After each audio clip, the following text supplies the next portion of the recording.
Hello বন্ধুরা, তোমাদের মাঝে নিয়ে এলাম সিঁদুরমূল ধারাবাহিকের ৩৪০তম পর্ব। তো চলো ভিডিওটি শুরু করা যাক। মিস্ত্রি সবাইকে খাওয়ার কথা বললে কল্পনা বলে আমার ২ ছেলেই না খেয়ে বেরিয়ে গেছে, আমি কিভাবে খাবো।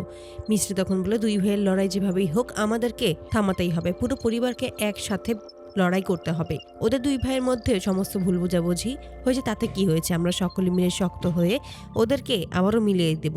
বরঠামি তখন বলে আমার মনে হচ্ছে বৌমা ঠিক কথাই বলছে। কল্পনাকে বলে আমাদেরকে শক্ত হতে হবে মা। কল্পনা তখন বলে যে হ্যাঁ, আপনি ঠিকই কথা বলেছেন মাসি, সকলে মিলে একত্রে সমস্ত বাধা বিপদ পেরিয়ে জয় করতে হবে। মিস্ত্রি তখন অনামিকার দিকে তাকিয়ে বলে যে যতই যাই করুক না কেন, ছোট বড় যত বাধা আসুক না কেন, আমরা সকলে একত্রে মিলে সবটা পার করতে পারবো। অপরদিকে অনামিকা মনে মনে বলে তুই চেষ্টা করে দেখতে পারিস, কোনো কিছুই লাভ হবে না, তুই এখানে হেরেই যাবি। অপরদিকে যশোদা তখন বাবলুকে বলে আমার মনে হচ্ছে অসীম কোনো ভুল কথা বলেনি, অসীম তো এবারের আসল ছেলে, আর সমস্ত কিছু ভোগ করছে ওই অর্জুন। বাবলু বলে এই সমস্ত কথা বাদ দাও, যদি অসীমের নামে সমস্ত কিছু চলে যায় তখন আমরা সেখানে ভাগ পাবো আর আমাদের ওপর টাকা ঝরে পড়বে। তারপরে অনামিকা যশোদা ও বাবলুর কাছে আসে আর বলে যে আপনাদেরকে প্রথম দেখায় আমার খুবই ভালো লেগেছে। তখন যশোদা বলে আমাদেরও তোমাকে খুব ভালো লাগে। আড়াল থেকে ওদের ৩জনকে একত্রে দেখেই মিষ্টি বলে ওদের ৩জনকে একত্রে দেখে কেন আমার প্রিয়ার কথাই মনে হচ্ছে, কিন্তু প্রিয়াকে তো আমি নিজের চোখে দেখেছি ও শেষ হয়ে গেছে, তাহলে প্রিয়া কিভাবে ফিরে আসতে পারে। এই সমস্ত কিছু বাদ দিয়ে আমার নজর রাখতে হবে অনামিকার ওপর। ঠিক সেই মুহূর্তেই দেখতে পায় বাড়ির সকলেই মাথা ঘুরে পড়ে যাচ্ছে, সকলেই অসুস্থ হয়ে যায়। মিষ্টি কি করবে বুঝতে পারে না। অপরদিকে দেখা যায় এই সমস্ত কিছু ইচ্ছে করেই করেছে ওই অনামিকা। কোনো একটা গাছের পাতার রস পয়জন হিসেবে কাজ করে, সেই সমস্ত কিছু খাবারের সাথে মিশিয়ে দেয় আর মনে মনে বলে এবার কেউ তোমাদেরকে বাঁচাতে পারবে না। মিস্ত্রি এবার তুই কি করবি, এই খাবার খেলে বাড়ির সকলে মরে যাবে আর তুইও শেষ হয়ে যাবি, শেষ অবধি আমিই জিতে যাব। মিস্ত্রি তখন হসপিটালে ফোন করে, অ্যাম্বুলেন্সের কথা বলতেই সেখান থেকে জানিয়ে দেয় অ্যাম্বুলেন্স আসতে পারবে না।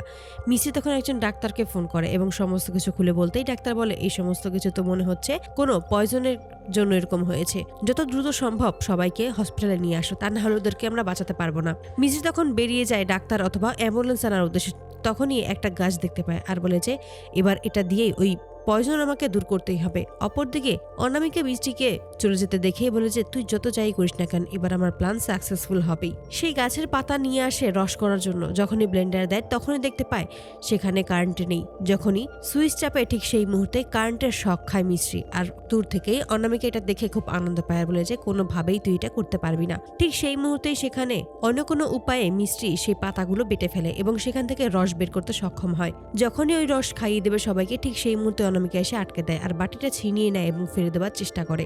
মিস্ত্রি বারবার করে ক্ষমা চায়, বলে যে শুধু এটা যেন ছেড়ে দেয় অনামিকা, কিন্তু অনামিকা বলে আমার একটাই শর্ত, সেটাও খুব ছোট, সমস্ত সম্পত্তি ভাগ হয়ে যাবে এবং এই বাড়ি থেকে তোমরা চলে যাবে। মিস্ত্রি তখন বলে এই সমস্ত কিছু তার মানে তুমিই করেছো। তখনই অনামিকা সবটা স্বীকার করে নেয়। মিস্ত্রি তখন বলে তুমি কিভাবে পরিবারের সবাইকে পয়জন দিতে পারো। মিস্ত্রি বলে সমস্ত কিছু তোমার প্ল্যান, তাই না।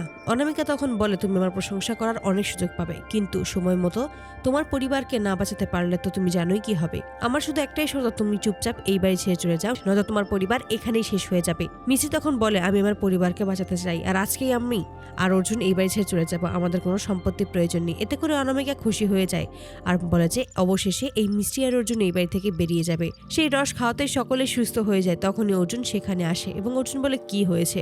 তখন সকলেই সবটা খুলে বলতে থাকে। মিষ্টি সকলকেই বলে যা হয়েছে সমস্ত কিছু একটা ভুল বোঝাবুঝি, তাই আমি সিদ্ধান্ত নিয়েছি আমি আর অর্জুন কিছুদিনের জন্য এখান থেকে চলে যাব। কল্পনা তখন বলে আরে ও মজা করছে আমাদের সাথে।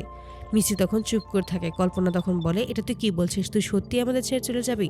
তো বন্ধুরা তোমাদের কি মনে হয়, এবার কি প্রিয়ার উদ্দেশ্যই সত্যিই সফল হবে, নাকি তার আগেই মিষ্টি আবারও ফিরে আসবে অন্য কোনো রূপে? অবশ্যই তোমাদের মতামত কমেন্টে জানতে ভুলো না। ধন্যবাদ।